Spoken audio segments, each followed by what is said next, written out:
channel Studyship with Krati 2, and to today's video we are going to focus on to our second part that's going to be for our chapter Contemporary South Asia, Contemporary World Politics से Class 12 Political Science NCERT.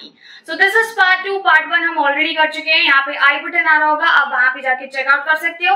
In case you want to watch the videos of other chapters as well, वो भी मैंने update कर दिया है, तो आप वो भी यहाँ पे देख सकते हो. ठीक है, इस चैप्टर के नोट्स आपको डिस्क्रिप्शन बॉक्स में लिंक है, वहां पे मिल जाएंगे. You can go ahead and note down whatever you want to do with it. Also I want to inform you that studyship with Kriti providing crash course. Crash course से हमारा मतलब है 16 अगस्त को मोस्ट प्रोबेबली हम स्टार्ट करेंगे. तो इसमें हम 2 महीने में हिस्ट्री एंड पॉलिटिकल साइंस का सिलेबस कंप्लीट करेंगे. कंप्लीटली बेस्ड अपॉन एनसीईआरटी होगा, लाइव क्लासेस होंगी, इंपॉर्टेंट क्वेश्चंस दिए जाएंगे. अलॉन्ग विद दिस नोट्स कैसे बनाने चाहिए, आंसर राइटिंग कैसे होने चाहिए, उस पर मेन फोकस किया जाएगा. So if you are interested, because it's a paid course, you can actually ask me regarding it. Description box में व्हाट्सएप नंबर है, दैट इज 6390665726. वहां पे मुझे टेक्स्ट कर दो and then I will share the details. Okay, here let's get started with this part. Part 1 में ना हमने किया था कि साउथ एशिया हम किसको बोलते हैं, और मेनली बांग्लादेश एंड पाकिस्तान के इश्यूज हमने डिस्कस किए थे. अभी हमें बात करनी है नेपाल, श्रीलंका, क्योंकि मेन हमारे जो चैप्टर है ना उसमें इंडिया जिनसे बॉर्डर शेयर करता है मेनली उन्हीं के बारे में दिया गया है, और जिनसे हमारे इश्यूज रहे हैं and they have some kind of interesting history also we can say. So Nepal की बात करते हैं. नेपाल जो कि हिंदू किंगडम रहा है since it's very beginning, and ये कॉन्स्टिट्यूशनल मोनार्की में चेंज हो जाता है इन 1990. ठीक है, जब यहाँ पे भयंकर वाले प्रो डेमोक्रेसी मूवमेंट चल रहे थे. ठीक है, प्रो डेमोक्रेसी मूवमेंट जो कि चले 1992 में भी. तो हम क्या ऑब्जर्व करते हैं यहाँ पे, जैसे कि मैंने बोला कॉन्स्टिट्यूशनल मोनार्की यहाँ पे सेटअप हो जाता है. यहाँ के जो राजा थे उनका नाम था वीरेंद्र. ठीक है, किंग वीरेंद्र. अभी जो कि लोगों ने एजिटेट किया तो उन्होंने सेटअप कर दिया. सो अभी कॉन्स्टिट्यूशनल मोनार्की के बाद फिर हम देखते हैं सिचुएशन कुछ हमारी 2002 में चेंज होती है. वो ये हुआ 2002 में हम ये विटनेस करते हैं कि असैसिनेशन होता है जो किंग थे यहाँ के, उनका, जिनका नाम था किंग वीरेंद्र. ना केवल किंग वीरेंद्र बल्कि उनकी wife, children and whole family was actually get assassinated, and no one knows that ये कैसे हुआ. A kind of a mysterious assassination. But जहां तक गेस किया गया वो उनके खुद के छोटे भाई जिनका नाम था किंग ज्ञानेंद्र, उन्होंने मरवाया था. अब ये वो वक्त था जब जनता कमजोर पड़ी हुई थी. जनता ये दुख बना रही थी कि हमारे देश का राजा जो है वो मर गया, और इसी सिचुएशन का फायदा जो है उनके छोटे भाई किंग ज्ञानेंद्र ने उठाया. जहां पे प्रॉपर कॉन्स्टिट्यूशनल मोनार्की थी, सब कुछ अपने हाथ में ले लिया किंग ज्ञानेंद्र, एंड दोबारा से मोनार्की फॉर्म ऑफ गवर्नमेंट यहाँ पे स्टैब्लिश करते हैं. ठीक है, अब जब लोग होश में आए उन्होंने देखा अरे ये क्या हुआ, and at that time they started protesting against it. So dismissal of government in 2002 by king Gyanendra. 2002 के बाद 2004 में जब लोग इकट्ठा होते हैं काठमांडू में, इन्होंने मिलकर कहा कि भैया हम तो प्रोटेस्ट करेंगे. And at that time there was a kind of a fight going on between 3. जब किंग हमारे वीरेंद्र ने ये अनाउंस किया कि कॉन्स्टिट्यूशनल मोनार्की होगी, तो उस दौरान मायोइस्टिस्ट थे, डेमोक्रेट्स थे, मोनार्किस्टिस्ट थे. मतलब जो चाहते थे नहीं भाई मोनार्की ही रहने दो. एक वो थे, नहीं वो कहते थे मायोइज्म, आपको पता है ना, जो माओवादी लोग होते हैं, जो माओ की आइडियोलॉजी को प्रीच करते हैं, वो चाहते थे ये बने रहे. Somewhere they actually promote the violence. And third जो चाहते थे नहीं डेमोक्रेसी स्टैब्लिश होनी चाहिए. ठीक है, तो 2002 में जब डिसमिसल ऑफ गवर्नमेंट हुआ 2004 तक सभी लोग साथ आते हैं. इनफैक्ट मायोइस्टिस्ट डेमोक्रेट साथ में आए. इनफैक्ट जो मोनार्किस्टिस्ट थे उनको हटा दीजिए आप. बाकी एसपीए जो कि फेमस पार्टी थी उस वक्त, 7 पार्टी अलायंस बनाई गई थी नेपाल में. उस दौरान 7 पार्टी साथ में आती है जिनको 7 पार्टी अलायंस बोलते हैं. ये चैप्टर में कोई आपको नया नहीं बता रही हूँ, as far as I remember class 9th या फिर 10th में दिया हुआ है ये, तो आप वो एक बार चेकआउट कर सकते हो. तो एसपीए एंड इन सब ने मिलकर के लड़ाई लड़ी, एंड फाइनली जो किंग ज्ञानेंद्र थे उनको स्टेप डाउन करना होता है. इन नेपाल में रिस्टोरेशन होती है डेमोक्रेसी का बाय 2006, एंड सिंस देन फिलहाल तो यहाँ पे सिचुएशन नॉर्मल ही चल रही है. So this was the whole history of Nepal. Now we need to talk about the Sri Lanka. तो श्रीलंका का क्या है, यहाँ पे ज्यादा कुछ है नहीं, but it is all about the ethnic conflict. I hope you all are aware of this word ethnicity. Ethnicity से मतलब है, we are not talking about 2 different communities or tribe or religion. We are talking about the areas जहाँ पे लोग काफी time से, एक particular area जहाँ पे काफी टाइम से लोग रह रहे हो, काफी टाइम इन सेंस 100-200 साल, and they share same culture, same thing, but different from, belong to different region, ठीक है, कुछ ऐसा ही था। तो एथनिक कॉन्फ्लिक्ट हुआ श्रीलंका में, एक तो सिन्हालीज के बीच में, एंड जो तमिल ओरिजिन पीपल थे वो, ये तमिलियंस कौन थे? जब अंग्रेज आए थे, इन्होंने कब्जा किया था भारत पे, उस दौरान हम विटनेस करते हैं कि इन्होंने कुछ जो हमारे तमिल थे उनको उठा करके, तमिल लेबर्स को उठा करके श्रीलंका लेकर वहां पे चाय की खेती के लिए, ठीक है, और फिर जब ये इनके एंसेस्टर्स जब गए थे तो वहीं पे रह गए, and then we have this Tamil origin people in Sri Lanka. तो इनके बीच में कॉन्फ्लिक्ट चलता रहता है। सिन्हालीज कहते हैं देखो भैया, हम ओरिजिनली जो है वो सिलोन को बिलोंग करते हैं, यानी कि श्रीलंका को बिलोंग करते हैं, ये तो इंडिया से आए हैं, इनको वापस भेजो। और इसके चक्कर में सिन्हालीज डोमिनेट करते हैं पॉलिटिक्स में, they actually dominate almost in every sphere, and they do not recognise Tamil people as Sri Lanka people, ठीक है। तो यहाँ पे क्या होता है, बहुत टाइम से कॉन्फ्लिक्ट चल रहा था, तो जो तमिलियंस है इन्होंने liberation of tiger of Tamil Eelam यानी कि LTTE का फॉर्मेशन किया, a militant organisation, because Sinhalese were actually making the Sinhala as the national language and everything, where these people were actually feeling miserable there. तो ये ना मदद मांगते हैं इंडिया की, इंडियन गवर्नमेंट कहती है ठीक है हम आपकी मदद करने को तैयार है, तो यहाँ पे इंडियन गवर्नमेंट स्टेप इन कर जाती है, जो कि नहीं करना चाहिए। बट हम देखते हैं जब Indian government Tamilians and Sinhalese का मुद्दा सॉल्व करने गई थी, जो कि मेनली तमिलियंस के हक की बात करने के लिए गई थी, अल्टीमेटली हमारी जो आर्मी है वो LTTE से ही भिड़ जाती है, ठीक है।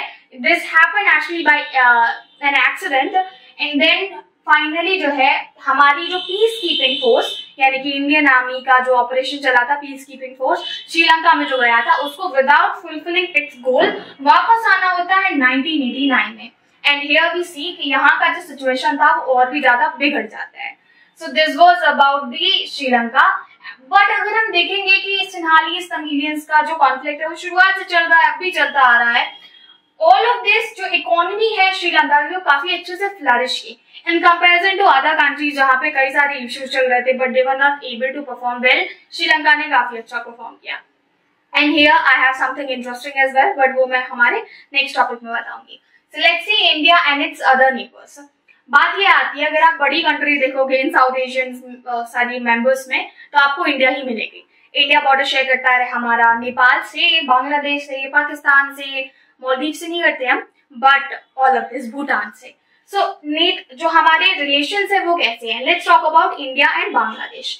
अगर इंडिया और बांग्लादेश की हम बात करेंगे, ठीक है, तो बांग्लादेश के साथ हमारे रिलेशन आप कह सकते हैं खट्टे मीठे रहे हैं, जैसे कि सबके होते हैं, क्योंकि फाइट किसके साथ नहीं होती है। तो बांग्लादेश के साथ हमारा इशू रहा है एक तो Brahmaputra and Ganga river water share को लेकर के, ठीक है, ये रहा है। दूसरा, बांग्लादेश में जो एरिया है चट्टाई हिल, वहां पे जो ऑयल है उसको लेकर के रहा है कि लाइक बांग्लादेश क्लेम्स है कि इंडिया जो है इनको कैप्चर करता है, इलीगली ऑक्यूपाई करता है, but it is not so. तो इस तरीके से इंडिया एंड बांग्लादेश में ये सारे इश्यूज हैं, बट कोई भी इशू इतना बड़ा नहीं है कि फ्रेंडशिप मेंटेन ना रह पाए। So still both cooperated in many ways. Bangladesh और इंडिया का एक सबसे बड़ा इशू इमिग्रेंट्स का भी है, क्योंकि हम दोनों बॉर्डर शेयर करते हैं, हम दोनों नहीं कंट्रीज। तो कंट्रीज जो बॉर्डर शेयर करती है, तो उसकी वजह से इलीगल इमिग्रेंट्स जो है बांग्लादेश से इंडिया में आते हैं, स्पेशली नॉर्थ ईस्टर्न एरिया में, तो इसकी वजह से इंडिया पे काफी ज्यादा प्रेशर पड़ता है।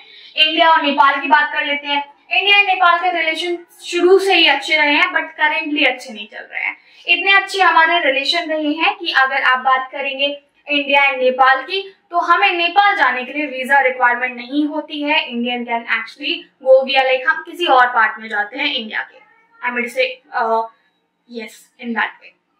Sometimes I actually get confused, क्योंकि कई बार होता है ना कि जल्दी जल्दी में आपको उल्टा ना बोल दो, so I need to reassure, I mean like कि कुछ बोल दिया ना, I need to think that is it something that I'm supposed to say, and ऐसा होता है जब आप तो लंबे समय के बाद जो है काम करते हो। सो इंडिया एंड नेपाल के भी रिलेशन अच्छे रहे, बट आपको रिसेंटली पता होना चाहिए नेपाल की प्रॉक्सिमिटी चाइना से इंडिया के लिए प्रॉब्लम बन रही है, क्योंकि वो ऑपोजिट काम कर रही है हमारे लिए, ठीक है। So this is one of the reason here.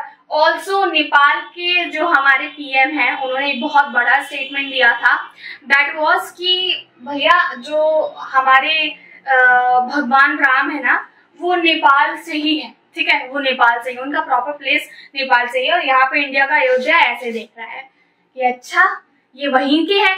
तो this was one of the controversy created and काफी सारे इश्यूज है। फिलहाल तो रिलेशन अच्छे नहीं है, it is very true.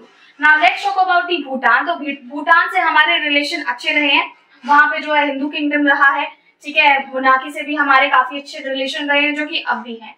And if we talk about the Sri Lanka, so as we said that कि श्रीलंका को प्रॉब्लम ये है कि भाई आपने हमारे इंटरनल मैटर में कैसे इंटरफेयर किया, you are not suppose to do it. But despite all of this, दोनों ही कंट्री ने बहुत सारी चीजों को लेकर कोऑपरेट किया, जैसे कि साइंटिफिक हो गया, हमारा कल्चर हो गया, एंड अदर स्टफ, ठीक है, technologically innovations and so on. तो ultimately if you will see that कि इंडिया के ज्यादा कंट्री से अच्छे रिलेशंस है, स्पेशली नेपाल एंड इंडिया का एक रिलेशन मैं आपको बताती हूँ। नेपाल ना एक लैंड लॉक्ड कंट्री है, मतलब उसको सी का एक्सेस नहीं मिलता। So it is very important to maintain the relation with India because ultimately फिर नेपाल सफर करेगा यहाँ पे। Not to forget one thing, China अभी एक क्रूशियल रोल यहाँ पे प्ले कर रहा है। ऑल्सो अगर India and other it's neighbour हम बोलेंगे रिलेशन है, सारी कंट्रीज के साथ हमारे ऑलमोस्ट अच्छे रिलेशन है एक्सेप्ट पाकिस्तान। पाकिस्तान के साथ टेरेबल रिलेशंस है। इसका आप रीजन जानते हैं, एक तो कश्मीर वाला मुद्दा हो गया, हमारा सियाचिन वाला मुद्दा हो गया, रन ऑफ कच्छ वाला मुद्दा हो गया। So we have number of things with Pakistan and जो इजीली तो सॉल्व नहीं हुई and currently also going on. और अगर इस केस में कोई भी हमारा नेबर पाकिस्तान के साथ रिलेशन एक लिमिट के बाद बढ़ाता है, तो this is something that may be seen as problematic with India as well, ठीक है। अभी हम बात करते हैं हमारे नेक्स्ट टॉपिक की, जो कि होने वाला है पीस एंड कोऑपरेशन। तो भैया लड़ाई झगड़े होते हैं, उस दौरान क्या किया जाता है, कोऑपरेट किया जाता है, बात की जाती है। और इसी के लिए इश्यूज साउथ एशियन कंट्रीज में बहुत रहे हैं, और इसकी वजह से सार्क का जो है वो एस्टैब्लिशमेंट होता है 1985 में। सार्क से मतलब है south Asian association of regional cooperation, जहां पे जो इसकी मेंबर नेशंस हैं वो साथ में मिलकर कॉन्फ्लिक्ट को सॉल्व करेंगे एंड अवॉइड करेंगे एंड सारी कंट्रीज की जो इकोनॉमिक ग्रोथ है उस पर फोकस करेंगे। सो साफ्टा क्रिएट किया गया था अंडर दिस सार्क, मतलब south Asian free trade area आप कह सकते हो, जिसमें कोशिश की गई थी कि जो हमारा साउथ एशियन कंट्रीज है उनमें अक्रॉस द बॉर्डर अगर ट्रेड होता है तो हम बाय 2007 20% तक जो टैरिफ है वो घटा दे, क्योंकि फिर दोस्त होने का क्या फायदा। जैसे कि आपके दोस्त की पापा की किसी चीज की दुकान है या फिर कोई बिजनेस है, फॉर इंस्टेंस स्टेशनरी की है, they are having the factory, they are having the bakery और they are having the shop of clothes anything, तो आपको डिस्काउंट मिलता है। और डिस्काउंट इन दी सेंस कि वो अपना नुकसान करके नहीं, बट ओरिजिनल जो प्राइस है बहुत से बहुत आपको उसमें दे देंगे, वो उसमें आपसे प्रॉफिट नहीं लेंगे। That's what it is. तो यहाँ पे भी वही कोशिश की गई थी। But you should know that कि मेजर कंट्री यहाँ पे इंडिया है एंड पाकिस्तान है, और इन दोनों के कॉन्फ्लिक्ट की वजह से बाकी सब में उतना कोऑर्डिनेशन हो ही नहीं पाता, क्योंकि यही बात हुई, खाने की ये टेबल है, दो मेजर चेयर होती है हमारी, एक ये वाली एक ये वाली, इनके मेंबर ही उठ के चले गए तो बेचारे जो यहाँ पे एसोसिएट्स बैठे हैं वो तो देखते ही रह जाएंगे क्योंकि कुछ होगा ही नहीं। तो ये एक प्रॉब्लम है। यूएसए, चाइना आर की player. One of the most important thing that we need to remember that we cannot avoid the role of USA China into our part. Why? So Asian politics में ये South Asian politics में इनका crucial role है। China ने एक recent scheme जो है start किया that we need to talk about. China क्या करता है, चाइना छोटी छोटी कंट्रीज को जिनको पैसे की जरूरत होती है उनको पैसा देता है, ठीक है, लोन देता है, ठीक है, काफी अच्छे इंटरेस्ट पे। इन द बिगनिंग कहता है कि हम वो कम इंटरेस्ट देंगे, बट लेटर क्या करता है, दे नो दैट कि भैया इनको बड़ा लोन दे देंगे, ये चुका नहीं पाएंगे। इस बात की चपेट में नेपाल आ चुका है, श्रीलंका आ चुका है, अफ्रीका की कई सारी कंट्रीज आ चुकी हैं। So what they do in order to वसूल करने के लिए जो पैसा दिया था, फिर उन्होंने उस पैसे से जो भी मेजर प्रोजेक्ट्स चलाए होंगे, जैसे कि श्रीलंका में मेजर जो है वो पोर्ट बनाया था, तो वो इन्होंने एक्सेस कर लिया। इन्होंने बोला चलो भैया अब आप पैसे नहीं दे पा रहे हो ना, पोर्ट पर हमारा अधिकार हो गया एंड जब दे दो तो फिर बता देना। So what they are trying to do, they are trying to establish the network among all these nations, ताकि इनको ट्रेड करने में ज्यादा आसानी हो एंड अल्टीमेटली सारी कंट्रीज इनकी कर्जदार बन जाए। That's what is actually China doing currently, and it is very true. You can actually go out on internet and can search about this particular article. So that's it for today's video. I hope मैंने जो है अच्छे से समझाया हो, क्योंकि ये वाली सीरीज में मैं कोशिश कर रही हूँ कंप्राइज फॉर्म में सारी इंफॉर्मेशन दे दूँ, because trust me, it is not enough to watch anyone's video on YouTube. Even I discourage students to do so. Like you are just saying that yeah, I will be watching the video and this is something that would be enough for me, and you are trying to escape the reading, writing and all, तो आप सफर करने वाले हो. So far better you go through it. मैं कभी ये suggest नहीं करूंगी, मेरी वीडियोस काफी है. हाँ, अगर एग्जाम के एक दिन पहले पढ़ रहे हो तो बोलूंगी भैया देख लो, but not on regular days. You watch this and then read the book and you will realize the thing कि कितनी सारी important चीजें हैं जो आपको खुद से प्रोसेस करने की जरूरत है. तो नोट्स के लिए डिस्क्रिप्शन बॉक्स में, क्रैश कोर्स के लिए व्हाट्सएप नंबर पर टेक्स्ट कर सकते हो. Thank you so much for watching this video. Hit the like button, share this video and मिलेंगे हमारे अगले वीडियो में. Bye bye for now.